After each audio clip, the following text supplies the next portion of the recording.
Samarqandda begona qizlar maktabda o'quvchilarni kaltakladi.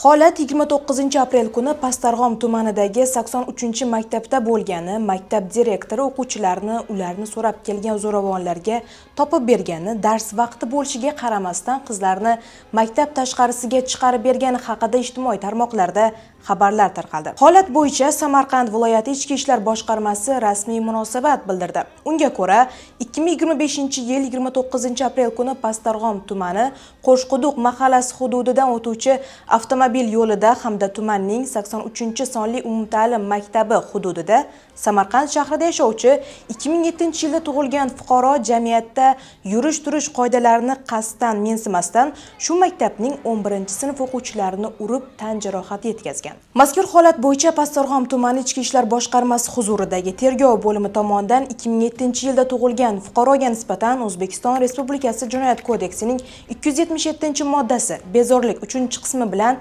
jinoyat ishi qo'zg'atilgan bo'lib, hozirda dastlabki tergov harakatlari olib borilmoqda. Yangiliklardan boxabar bo'ling, qalampirni kuzatishda davom eting.